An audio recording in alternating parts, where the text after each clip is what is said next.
My name's Griffin, but most people call me Griff, which is fine. Um, I am in Chicago, Illinois, primarily.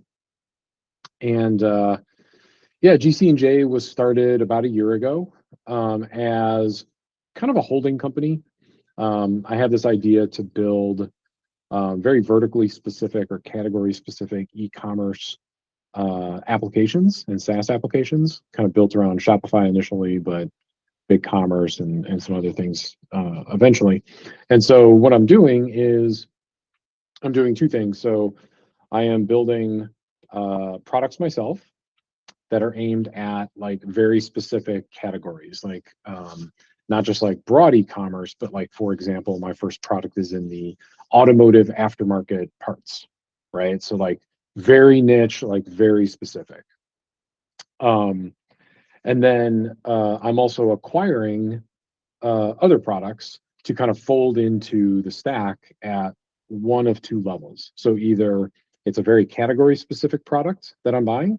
For example, I was just talking with a guy who does like everything he does is like e-commerce for sewing retailers.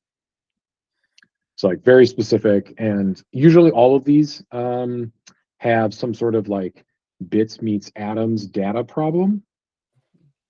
Um, Aftermarket auto parts is a great one. Like anything where you've got like a configurator, like a year, make, model, or some sort of like, I've got a part and I've got like a whole bunch of applications for that part, but I don't know kind of like which part goes with which application, that kind of stuff. So I'm either acquiring companies at that level, or I'm acquiring companies at a level down that are like more broadly applicable across categories, and I'm using those to either to both increase my capabilities on the vertical side, as well as basically doing customer acquisition for stores on the horizontal side. So being able to like move into different categories. So like this acquisition that I just bought through MicroAcquire, we closed at the beginning of this month.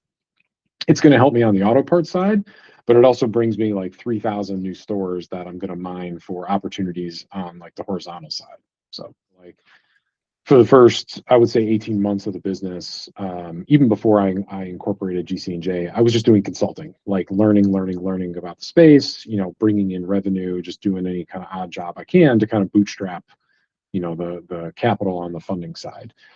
This is the first time I went outside for external capital. I needed another, kind of like other financial partner. The SBA, so since I'm in the US, I did investigate the SBA. Unfortunately, this deal wasn't a fit for them. I was able to find a partner that would do a deal this small, because usually banks will only do like 500 or $1 million and above.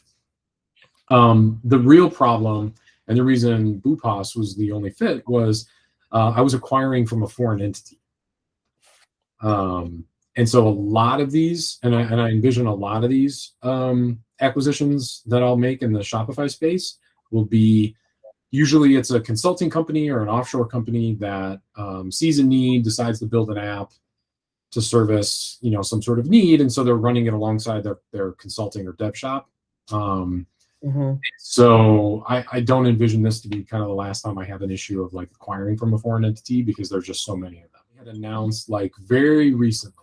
And I had talked to the seller about bringing their price down, because I thought the price that they were asking was too much, but I brought it down within a certain range that I was comfortable, kind of taking on. And so I wanted to learn more about the, Boopos partnership, and, just kind of like figure out, because I didn't think like, like invoice factoring was a right fit. So like some of the other things like pipe and some other stuff,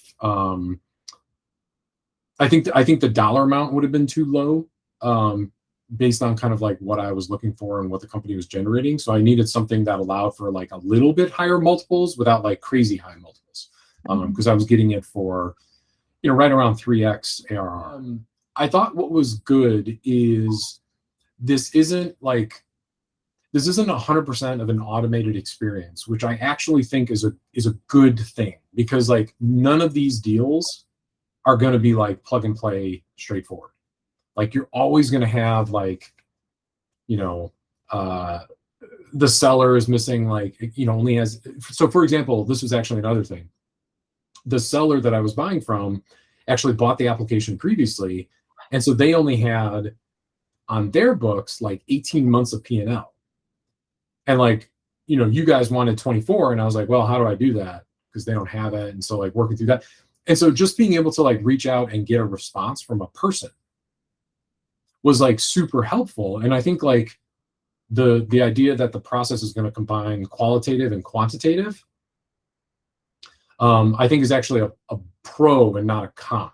So I think some people would look at it like some buyers would be like, oh, I want 100% automated. I want like a one-click like decision. And it's like, actually, you don't want that. Like you want to be able to make the deal, right? And like, however that comes across. It was like, Boopos allowed me to close the deal. Like, and at the end of the day, like that's what it's about. And like, they were the only, they were really the only option that made sense. So like, that's it.